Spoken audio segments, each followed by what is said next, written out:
and I'm an interviewer for the Public Library of Cincinnati and Hamilton County. And I'm interviewing Charles Reeves on the 24th of May, 2007 at the main library. Our camera operator today is Dennis Daly, who is very, very effective in our history department here at the Public Library. And so, Charles, it's just a wonderful opportunity to speak to you and with you, and we thank you for your willingness to do that. And where were you born? I was born in Philadelphia, Pennsylvania. Okay, Quaker City. Shortly thereafter, my family moved to a little town called Willow Grove, Pennsylvania, in Montgomery County, outside of town. That's where I went to school. I graduated from high school in June of 1945, obviously after VE Day, which is in early June of 45. Right. And my birthday is in November, so I didn't turn 18 until November of that year. And getting into the service before high school was just not an option with my parents. After high school, I went to enrolled in college, and I had the summer term, and VJ Day came in August of 45, and when November came around, the draft board found me. Good. Told me that they'd like to see me after I finished that fall semester. Uncle Sam wants you. So my roommate and I, named Joe Damiano, he and I went down to Philadelphia. We were going to college in Easton, Pennsylvania, a school called Lafayette College. Oh, sure.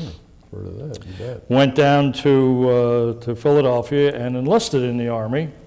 At that time, they had enlistment periods of 18 months, 2 years, or 3 years. So we chose the 18 months since the draft was keeping people in for 2 years. So we figured that was serve our time in a quick way in and out at the end of the war. So we signed up and made a request that we would like to stay together. And the Army was very accommodating. They sent us off to basic training in Camp Lee outside of Petersburg, Virginia. Right. Quartermaster Corps. Right. So well, that's very interesting. Let's go back a little bit. Tell us about your family. Are you an only child? I'm an only child. And your father was? My father worked in the Navy Yard. He was a lead man in the pipe fitting department and built ships during the war. Sure, Philadelphia Navy Yard. That was a big time operation. As a matter of fact, when I was 15, I can't remember what year that was, that summer, I got my working papers, and I changed the last digit on my working papers as far as my age, and got a job in Brewster Aircraft in Johnsville, Pennsylvania. So at 15, I was working in an aircraft plant in the paint shop. On the Buffalo? No, it was on the Corsair. Oh, yeah, sure. And so I spent the summer 8 to 5 or whatever the time was working. But the point is that the next summer I worked in the Philadelphia Navy Yard for the summer. Oh, you did? Doing what? Well, I was in the pipe fitting department, walking behind as a helper, carrying the tools. And I know exactly what you mean. I did a little ship fitting that way before the war and out on the West Coast. Well, that was great experience, though, for you, wasn't it? Yes, really. I grew up character forming quickly. You bet. With older men like that in a rough occupation, boy. Well, you see, during World War II, as I'm sure you remember, there were no regulations that you had to be 18 years old before you were allowed to cut the grass or go to work or that sort of thing. And they needed people in the factories to work, and they're more than happy to have 16-year-olds, and those 15-year-olds who lied also got jobs. Of course. Well, that, yes, and as you reflect back on those days, of course, You learned a lot, and also the anticipation of going into the service was Yes, well, my father was a veteran of First World War. Really? So, and he had been active in, both he and my mother, in veterans organizations all of my growing up time. So Sure. American Legion and all that sort of thing. Right. Yeah, and that was a great experience too, knowing people like that. You brushed elbows with veterans and heard their stories in the 40 and 8 and all that sort of thing. Yes, well, I don't know, I didn't hear too many stories, but I at least understood that these people were veterans of the First World War, and they were very patriotic. Exactly. And I can remember my father saying that in 1937 they had a national convention in New York City. And in 37 there was a great deal of sympathy perhaps for the communist way of life, as well as the fascists were becoming powerful in Europe. And the American Legion felt that they needed to show strength from the former veterans. So they had their typical Veterans Parade in New York that year. And the parade lasted 24 hours. Just imagine. Wow. Up Fifth Avenue for 24 hours. Thousands and thousands. Men and women paraded. Yeah. The theme was Americanism. Absolutely. I had an uncle and a dad who served in that war too. And of course, in those days, there were an awful lot of hijinks with the Legion. Oh, sure. The Legionnaires, sure. I'm sure my father participated in a lot of them. Well, now, let's see now. When did you go to Lafayette College? Started in the summer of 1945. 45. Went the summer, went the fall term, and then in February of 46, the 4th of February was my initial day in Uncle Sam's Army. How about that? And there you were at Camp Lee, Virginia. I went to Camp Lee for first 8 weeks, obviously, basic trainings, Boot camp, you bet. And the quartermaster corps, was not heavy infantry. Yes, we had rifle training and we had the marches and all that sort of thing, but it was really kind of easy. And it was 46, the war was over, and everybody was taking a deep breath. Yes. And after that 8 weeks, they assigned us to go to some sort of school. And unfortunately, I had mentioned when I either enlisted or was going through the indoctrination early on that in high school I had played a musical instrument. Not well. And they then chose to send me to band school for 8 weeks. And it was terrible. It was a horrible experience. And all we did was march around the field and learn how Army military bands perform at official functions. And it was obviously very rigid, very procedure-oriented how to do that. Yeah. So, but luckily, at the end of that 8 weeks, they sent me to a place called Fort Dix in New Jersey for shipment overseas. Right. And was there for a short period of time, a week, 2 weeks, I don't know, I can't remember anymore. What'd you go over on? We left New York Harbor on what they called a victory ship, which was a converted Liberty ship, a very small ship. They're converted to a troop ship, very small, limited number of people. And we left New York and headed for Manila in the Philippine Islands. Wow. Now, the trip took us 30 days. The good part was we went through the Panama Canal. Great experience. Had an opportunity to see that. I might point out that the ship did not have fresh water for bathing. You had to use salt water with a saltwater soap, which never lathered. So by the time we got to, it was only, I think, 3 days maybe to get to the Panama Canal. Everybody, was a little ripe. But in the I think it's called Gutan Lake in Panama, is fresh water, and then they ran fresh water through the shower, so everybody more good. went to take a shower. What a great experience. Did you have, besides the canal, did you have stops along the way? No. From there, you went straight across the Pacific? Straight, after we left the canal, straight across the Pacific. Wow. To Manila, and very few showers were taken in I'm sure. I'm sure. that 3-week period. So you didn't get to go to Hawaii? No. On the way or anything like that? Somebody said at one point in time, that's Hawaii, and there was a little green speck over there. That was Hawaii. No, we didn't see anything. I know that experience very well. Well, and of course across the Pacific, very hot. Very hot, very flat. We sailed in May, so when we were there, it was May and June time period in the Pacific. We didn't have any bad weather until we were close to the Philippines, and then we had the tail end of a typhoon that went through. Wow.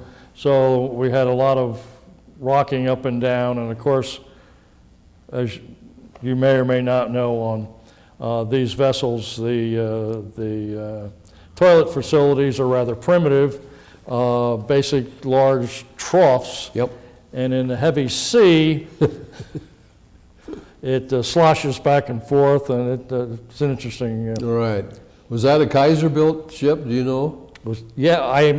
I don't know. I really don't know. But certainly, he Kaiser built the majority of them. Oh my gosh, yes. Yeah, Liberties, Victories, Jeep carriers, and landing ships and everything. Well, so you must have been getting pretty excited about approaching Manila. Well, you have to remember, I was 18 years old, and everything is new. Right. And yeah, I guess we were, excited and anticipating whatever. We pulled into the harbor. I remember this. When we pulled into the harbor, it was filled with sunken ships all over the harbor, with basically just about the deck and any superstructure sticking up. And they looked like basically supply ships. I assume they were the Japanese ships that had been sunk when the invasion came, by the American invasion came. We came ashore, and you talked about the Red Cross ladies. They met us. We got in the back of a 6x6 truck, stood up in the back, and at some point, shortly after we were in the truck, they served us donuts and iced tea, or no, lemonade, I guess it was. Donuts and lemonade before they took us off to the replacement depot. So. Well, then here you were coming into this location of utter desolation and destruction. Seeing palm trees for the first time in my life, warm temperature, brown people, a lot of destruction. And the vehicles on the street were mostly military. There were a few civilian cars that were pre-World War II that were left over. And off we went to the replacement depot to be assigned to some duty. Now, you were still in the quartermaster, or were you? Or were you in the band? I wasn't in anything. I was just a replacement. You were a replacement, and whatever happened. And that's what. And I don't know what they called them in your day. When I was there, they were called them repo depots, replacement depots, where all of the people coming into the country were dumped and then reassigned to whatever. Right. And I an interesting tale about the reassignment Yeah, process. Let's hear that. Well, I was there for, I don't know, maybe a week or so, doing basically nothing but sleeping in these huge squad tents, 40-man tents, open on both ends. It was my initial experience to cockroaches. Got a heavy rain, and these walled tents, have a wall 3-4 feet high, which Yeah. is rolled up so you can get air passing through. And of course, a heavy rain, they roll that down, and it's brown with all the little devils running. Oh my gosh. So that was a bit of a shock to my. In any case, I and another, I'm going to say half a dozen of us, got called over to the office where they were doing this processing of people. And there was a captain there. And he said, I've pulled you out because all of you have some college education. And I have a job that needs to be done, and I hope that you will help me. And what I need to do is to have you sort some 3x5 cards. Now, appreciate this is 1946, and the mechanism for recording things is all by hand. Right. Maybe some typewriters here and there, but everyone who passed through that replacement depot, they filled out a 3x5 card. Last name, first name, typical military last name, first name, middle initial, serial number, whatever. Whatever, I don't even remember what was on the card anymore. It doesn't make any difference. There were 10,000 at least of these cards. So the 6 of us, I'm going to say 6 or 5, 6, 7, whatever the number was, every night when they shut down the operation, we would go after the evening meal, and we'd sit around tables, and we'd divide up these cards. All right, you get the A's, I get the B's. First, you had to separate them by the first initial of the last name, and then you had to go through and separate them alphabetically after that. Jones, John A, Jones, John B, all, and the Smiths and all the rest of them. So that's what we did for about, 3 or 4 nights till we worked off this backlog of 3x5 cards. And when we did, he called us in the next day, and he was very appreciative that what we had done. He thought it was just marvelous, and that we could be so clever as to know the alphabet and put all these things together, and so on and so on. But in any case, he says to I'll send you. What did you study in college? Maybe I can. One young man pipes up and says, "I'm a pre-med, and I'm going to be a doctor." Sent him off to a hospital. Another guy raised his hand and said, well, he was studying civil engineering. Sent him off to a topographical unit. Another gentleman and I, who ended up being a very good friend of mine, said, well, we think we want to be lawyers.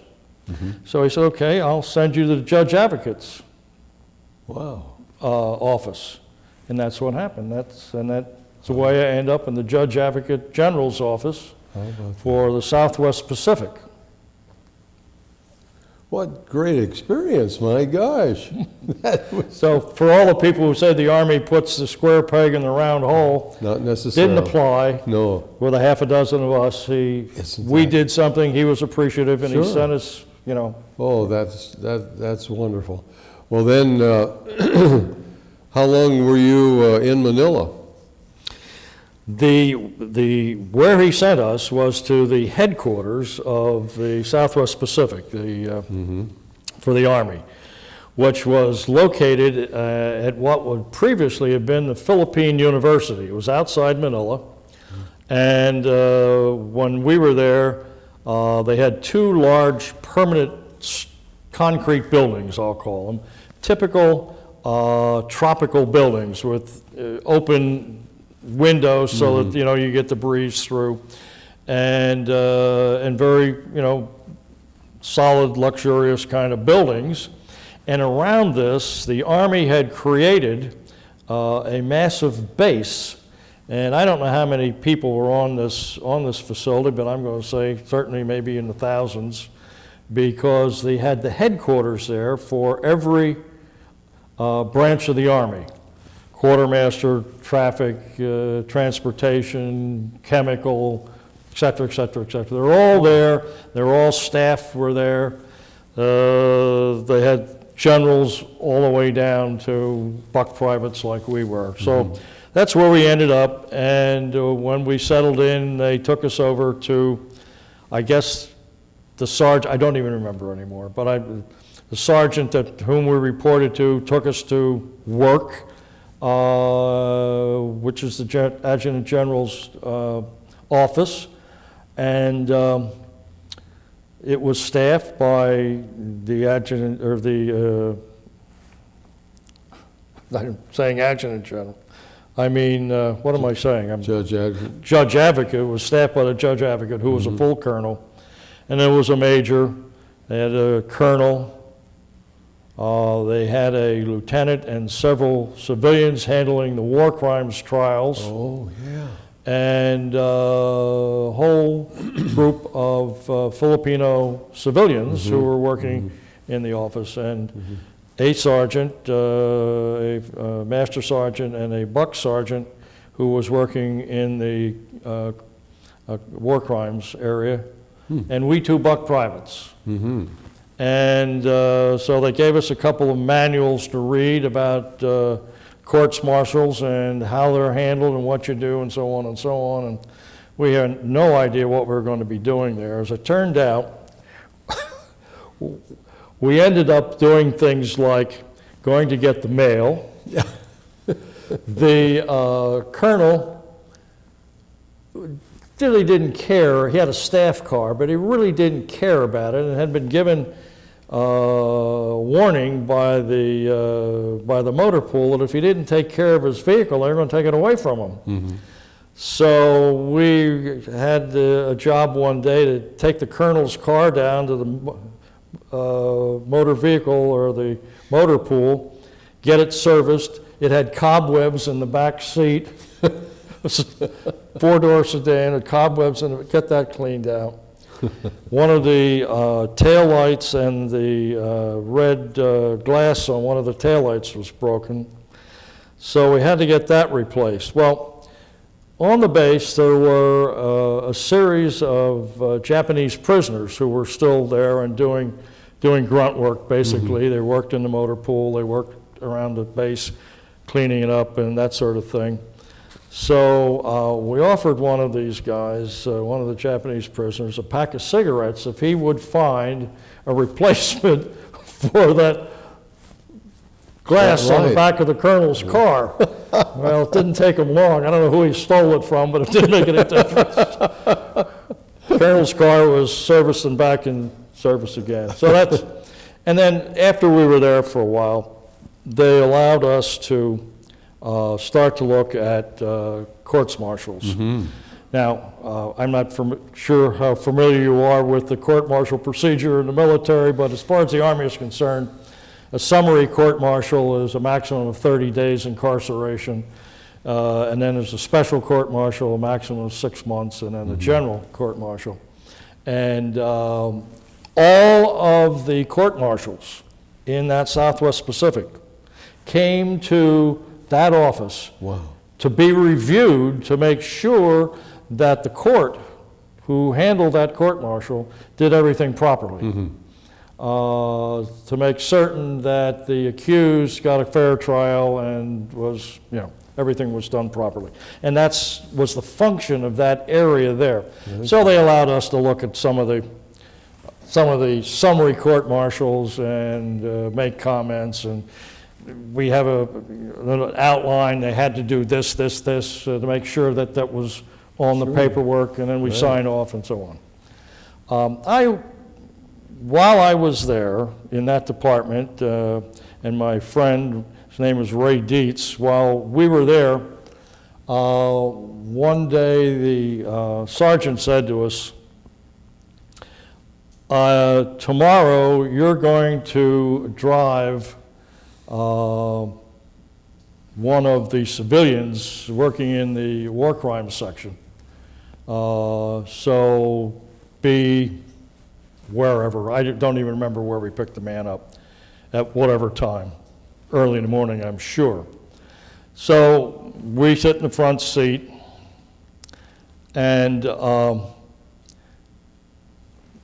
he gives each of us a 45 to strap on. Now this is kind of a joke because having gone through quartermaster training, I'd never fired a 45, never even held one in my hand. So I'm not really sure what I would have done. But anyway, and it wasn't the first time, it was a time before that I had a 45. But let me finish this story. So anyway, we're driving out, and behind us is a military vehicle with a lot of Philippine soldiers in it. Now the Philippines had their own army at that time. Obviously a young army, they were only a year and a half old, but they had a vehicle full of Philippine soldiers. And the civilian, and he was, I'm going to say he was probably in his early 50s, late 40s, early 50s, kind of like a father figure you would, a couple of 18-year-olds. He leans over and he has a packet, a manila envelope, 8.5 or 9 by 12, and he says, see what that says? It says top secret. He said, we're going on a top secret mission. So, wow, this is pretty big stuff here, huh? Pretty important. Out we go, out into the boonies, and we end up at a prison camp. And the civilian says to us, well, I'm going to go in the camp, in the prison. You wait outside here, and I'll be out half hour, whatever. So we did. We waited around outside and I don't know how long. He did come out. When he did, he said, okay, now I want you both to watch the gate over here. Be very careful. Watch that gate and see what happens. The gate opens, and 2 Americans walk a Japanese prisoner out. He's in uniform. They push him out past the fence, wire fence, push him out about where that young man is, and shut the gate. And he's all the meantime is bowing. They shut the gate. You're free, And I don't know what went through his mind, but whereupon the Philippine Army group who were there, in no short order, grabbed him, slapped him in the back of their vehicle, and off they went. I've done some research on that in the meantime, and I kind of believe it was General Yamashita, who was the general in charge of the Manila area when the Americans came in. Right. He was a very brutal man. Right. He drove the civilians into what they called the walled city, the old city in Manila, and killed any number of them there. So he was a very hated man as far as the natives were concerned. Right. They later tried him and hung him.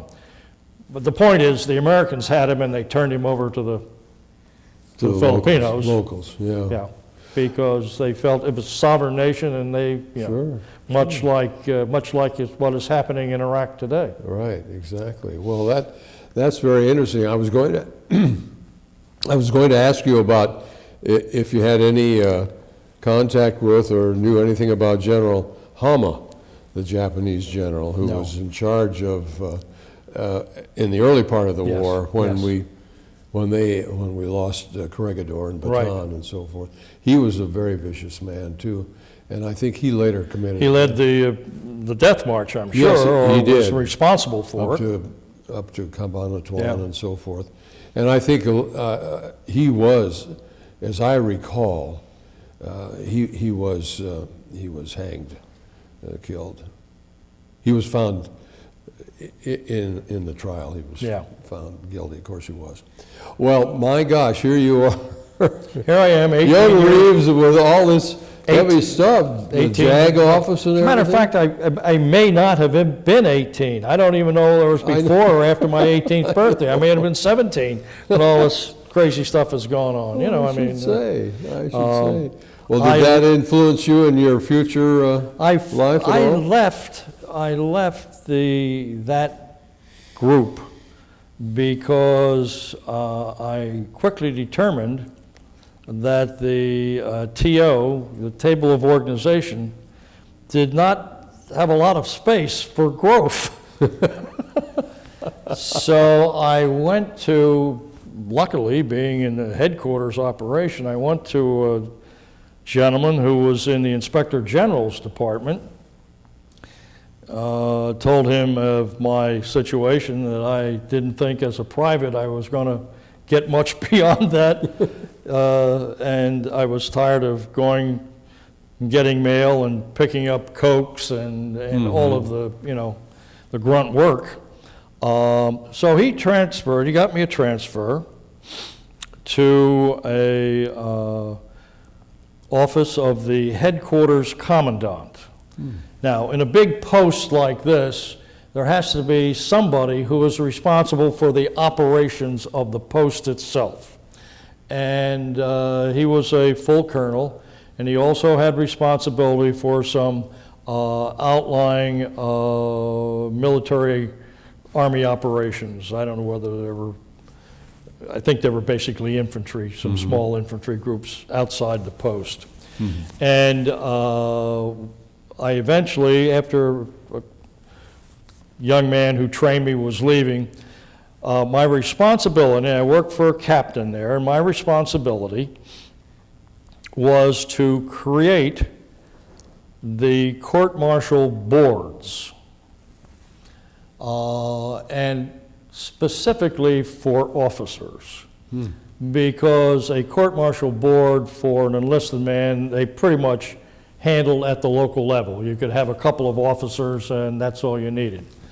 But for a court-martial for an officer had to be a general court-martial, and you had to have a board, I think the number was 7, had to have a board of all officers who outranked you.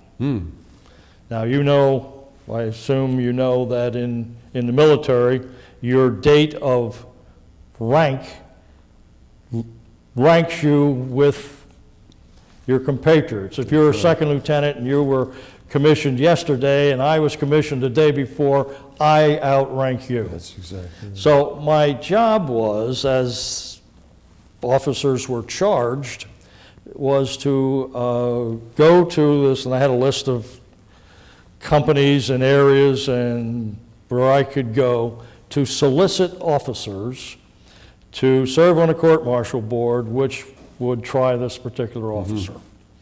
And if it was a captain, then I had to find captains and majors who had a rank that was senior to whomever. And I did that for, I'm going to say, maybe 8 months. And that was kind of fun because I was on the phone basically talking to officers, because I'd have to call up and say, we had a colonel, full bird colonel in the office that I was in. He had a desk there, and he was charged with conduct unbecoming an officer. I got inebriated in the officers club one night, so they charged him. Well, then, being a full colonel and having had some service, I had to find colonels and generals who would serve on a court-martial board. Wow. Sure. for this gentleman. One of their own. Yes, yeah. Well, of course, they're always, whatever. And I would say most of the officers were basically company grade, which are lieutenant captains, being charged with shortages in the PX fund or shortages in the officers club fund, that, they were just poor business people, or, you like to think they weren't stealing themselves, but whenever they were audited, basically the officers club or the PX is in charge of the lowest ranking officer. Right. And he gets that responsibility. Sure. And they audit him once a year, and if it finds that the accounts are short, then they have to bring him up on Oh, boy. charges for whatever. So we had a lot of those. And then I had to, at the same time when they held these things, because most of the officers had no experience on a court-martial board, I would have to instruct them as to what they could and couldn't do and should and shouldn't do, so that, so that I knew if they didn't, it was going to get bounced right across the road over there where they, I Right. just left. I knew what they were doing over Right. there. So, and I assume that's part of the reason I got the job. I don't know. Well, that was a big step up in responsibility Oh, yes. for you, Oh, yeah. and Yeah. certainly. But again, character I'm 18 building. years old. I don't I know. understand. It's a job. Sure. We got up in the morning, sure. reveille, and Well, sure. we Absolutely. get Well, you off to work, and of course, you had a background and an understanding of responsibility and everything, and this was part of it. How long were you there in the Philippines, James? pardon, Charles, I mean, how long were you in the Philippines? about a year. About a 1 year. Yeah. Did you have any interaction with Filipinos? With the will.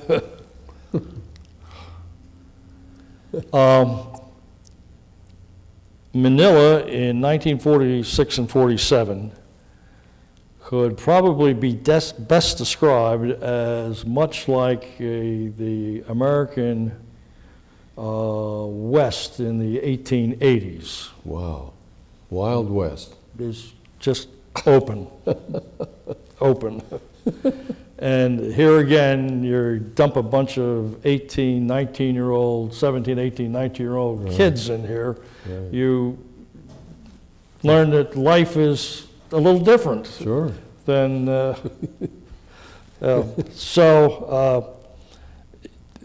for us it was grand. Right. We worked our 8 hours a day and got out and had dinner. We went to the PX, which had a little restaurant there, and we'd have dinner and have a few 3.2 beers. And Sure. there were half a dozen or so of us who hung together, came from different offices, so that on any given night, we had a Jeep. Because you get one from your office tonight, and he gets tomorrow, and so. So we always had transportation, so we That's always great. left the post at night, and we're off having a good time. Oh, well, that's great. That was, again, things that you remember very well and fondly.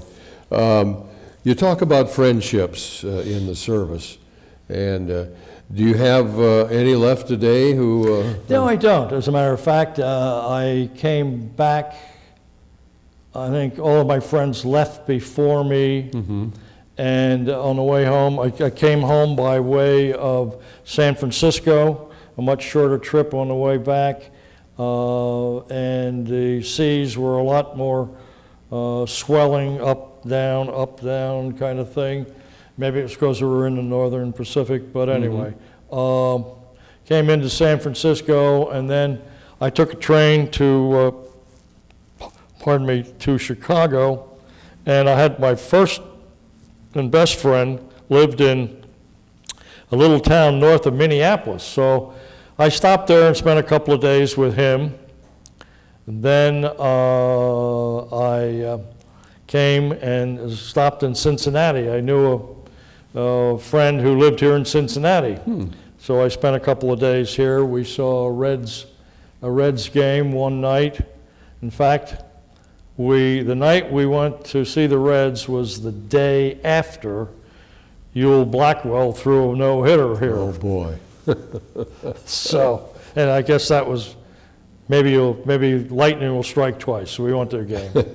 And I assume it must have been at Crossley Field in 1947. Yes. And from here, I flew home. I took a plane and flew from here to Philadelphia. And first time I'd been on an airplane, on a DC-4. And I assumed it was from Lunken Field. Right. And I've been there a couple of times since living here and looking at that, and kind of strikes my memory as to, Sure. But the flight from Cincinnati to Philadelphia had to stop in Pittsburgh, had to stop in Harrisburg before it got to Philadelphia. Up and down, up and down. Yeah, right. Well, you got home, and of course your family was delighted, and Yes. it was a nice homecoming. Did you, your education now, back to college, back to Lafayette? Yes. And finished in June of '50. Did you take advantage of the GI Bill?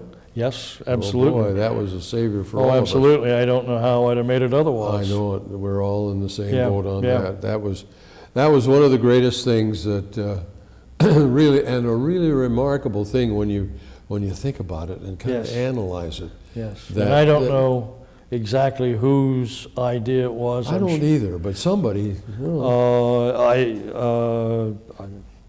It paid for the tuition, it paid for my books.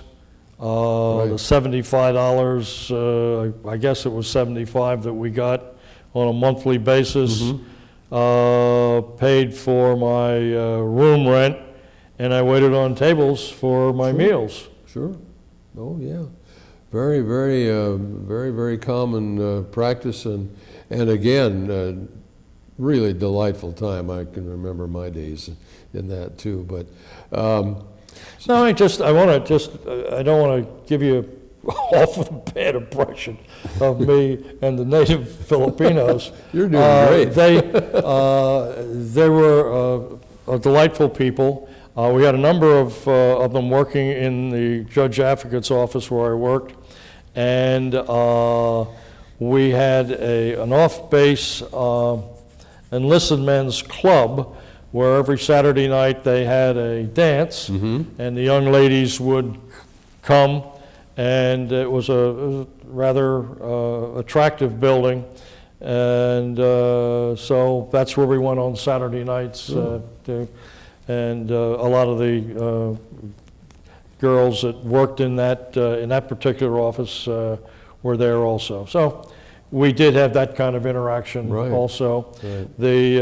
That office had the captain was a native Filipino, and we had I can remember when I was there, we had a picnic out somewhere, and the whole office went, and on the way there, we stopped at the captain's house, which was a typical Filipino home up on stilts with, I'm going to say, bamboo wall and ceiling, roof, and we had some native dishes there before we went on to wherever, some little river where went swimming and had a picnic kind of thing. So yes, we did interact with them. Well, that was interesting, and of course, they were small people in general. Are they small? Small. Yes. Short stature. Yes. And I was always impressed with that, the few that I saw. But very friendly, and of course pro-U.S. in the main. They had, yes, they were, and they were very appreciative, of course. They're just coming out of the Japanese occupation. Domination, They were yeah. very, very angry about, that. Of course. So that when the Americans came back and liberated them, of course, it was, Yeah. welcome, open arms. Very appreciative. There was at that time a group called I think it's pronounced Huck Bellahup or something like that. They were basically a left-wing communist-inspired group who were out in the bush and raiding villages and kind of like the terrorists operating around the world today. Yeah, very And violent. the Philippines have terrorists there today, and there are Americans there trying to help them today. Yeah, it's a tortured country in a way. Well, that is just great. Then, when did you graduate from college? June of 1950. 1950. And from there, what happened? From there, I took a couple of jobs, 6 months here, 6 months there. The Korean War was ongoing, and I had thought about re-enlisting. The Army was offering commissions to people like myself, and I chose not to do it. Mm-hmm. I don't know, I'm ambivalent about whether I should or shouldn't have. I am too, yeah. But I finally got with an electrical or a mechanical engineering company, although I was an economics major, and a sales job, and ended up in a couple of sales offices and switched companies a couple of times. Anyway, the last 20 some odd years, almost 25, 27 years, I spent with a publishing company that was a niche publishing company called AM Best, B-E-S-T. They publish insurance information, and that's their specialty, the insurance industry. And I ended up as the vice president of sales up there, and retired in, I don't know, 94, 95, in that area time frame. Yes, I've heard of that. I've heard of that organization. And Yeah, they basically rate insurance companies, much like Dun & Bradstreet will rate a commercial enterprise right. or a manufacturing enterprise. So then, here you are in Ohio. I'm in Ohio. I was and have always been active in my local government and politics and that sort of thing. And my wife, who is younger than I am, was, after I stopped working, was working for a chemical company in Hoboken, New Jersey, a company called Henkel, which you may or may not know. No. Well, Henkel bought the chemical company here in Cincinnati. Not Procter and Gamble. What is the lady who started Marymount? Mrs. Emery. Emery, right. Emery Chemical. Industries. Emery Chemical. Yeah. Henkel bought Emery I see. and Okay. came into here. So she was working for him in Hoboken, and then was transferred out here in '97, and I came along. Sure. Well, that's great. Well, you know,